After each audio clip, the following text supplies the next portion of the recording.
Academy. Yeah. And can you talk about, since this book is about freedom, and since the presidential pardon, what is your first act of freedom that you want to do to exact your freedom and really have impact, with your work? Well, I think, for the freedom part, I really just really enjoy spending time with my family. So of course. That made me the time in jail made me realize that family, the people are the most important things in your life. Mm-hmm. But in terms of work, I was working on Giggle Academy first. So I want to make a free education platform. Giggle Academy today teaches about 200,000 kids, which is pretty phenomenal for a 2-year-old project. Mm-hmm. And then I also get involved in the B&B chain ecosystem, Easy Labs investments, quite a bit, helping other funders. And I also advise multiple governments on their crypto regulatory frameworks, etc. I talk with some of the guys here, but they don't need a lot of consulting. They're quite advanced here. Yeah. Many other countries are slightly behind in terms of regulatory frameworks, so I spend a lot of time helping them too. Amazing. And I wanted to ask you about that exactly. When you're looking at the UAE strategy, what has been your take on that? Are they going in the right direction? We've talked about implementing stablecoins here in the UAE. What's been your view on the UAE strategy towards crypto? I think so far UAE has moved quite well. And I think UAE, especially ADGM, is probably one of the most forward-thinking regulators in terms of how they regulated a global exchange. That's the first of its kind. So I think that's really good. I think on the stablecoins, I believe that UAE has not really pushed a stablecoin regulation yet. It's been like in smaller steps, it seems. Yeah. There are multiple stablecoins that's around in the UAE, but I don't think from a regulatory environment, they were actually cautious.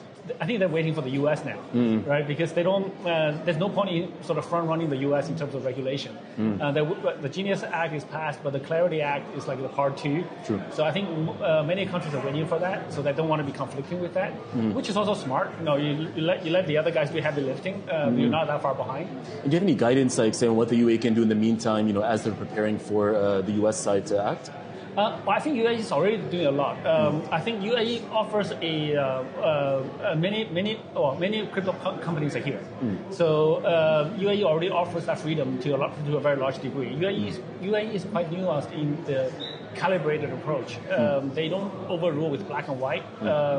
They understand that you have to allow innovation while protecting consumers. And working with with private companies to develop the policies and strategy. Yes. Yeah. I think UAE benefits from a strong economy and strong security. It's very safe to walk on the street here, right? So everyone feels very safe here, both like fiscally, financially, etc. So UAE benefits from that. So they have a lot of room to experiment. So I think that's one of the strengths for UAE. And the country leadership is very forward-thinking. So I would encourage every crypto business to consider look at UAE. Great advice. And of course, everyone looks at Bitcoin price, right? Yeah. So with the war, we've seen price drop, and it's reached around 120, gone down, but now to lower numbers. What's your take on that in terms of the recovery of Bitcoin? Sure. To my surprise, actually, Bitcoin still fall, even with the war, even with U.S. being pro-crypto, Bitcoin still followed the 4-year cycle, right? So 2022 was a big drop. In 2026, there was a big drop earlier this year. But now it's recovering, right? It dropped to 60,000. Now it's recovering to about 80,000. The recovery is always slow. So I think it's still following the 4-year cycle, which is very strange given the war and everything. I would have thought with the war, crypto prices will just go through the roof because that's the asset that should shine during a war. But I think people's understanding of crypto, adoption of crypto, still takes time. So I'm still very confident that actually this means the future prospects for the currency is still very high. And what would it take to get out of that 4-year cycle, maybe to enter a super cycle, for example? I think there's mass psychology around the world, so I think it might be pretty difficult to completely remove the 4-year cycle. There will still be ups and downs, but over the long term, we're going to see, like over the past, we've seen like a strong trajectory, and I think that strong trajectory is going to continue into the future. There's going to be more use cases. AI is going to use crypto a lot. US is going to have more crypto regulatory clarity. The rest of the world will follow. More and more people will understand that crypto asset is the hard asset. Do you see like a timeline in terms of more mainstream adoption? It's hard to say. I would say most technologies take about 1 to 2 decades to become mainstream, and Bitcoin is almost 2 decades. True. So hopefully soon. I don't know.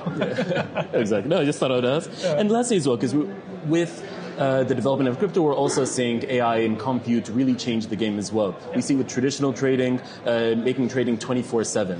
Do you see that impacting crypto in a positive or negative way? Definitely positive. I think more compute, more AI agents is going to require more crypto. So this is definitely positive. Will it put the hands of the? Will it put in the control of fewer hands, or how do you see that impacting? I think AI is highly centralized. So AI, there will be a few big companies, mostly internet companies. There will be a couple of large players, highly centralized. But crypto itself is not.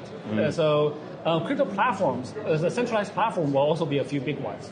But by and large, crypto itself is still decentralized, right? So you can hold your own asset, you can hold your own custody, you have full control over it.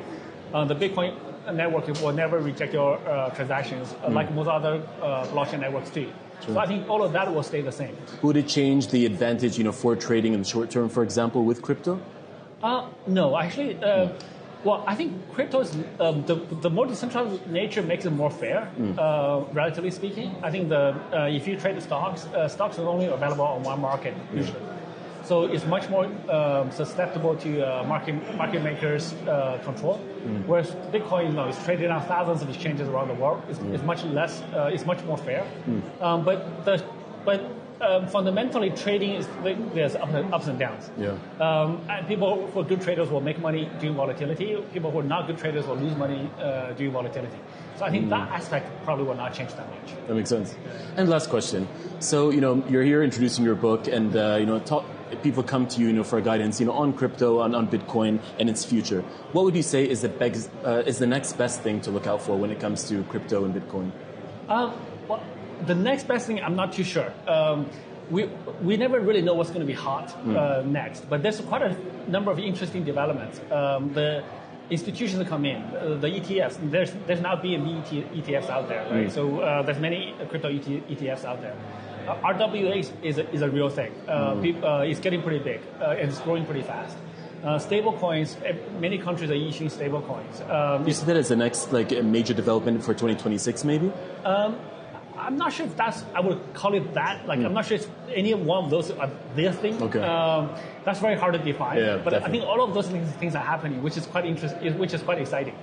I also think AI, agentic payments, agentic money, that's blockchain, that's crypto, right? So that's also going to be interesting. I don't know which one it's going to be.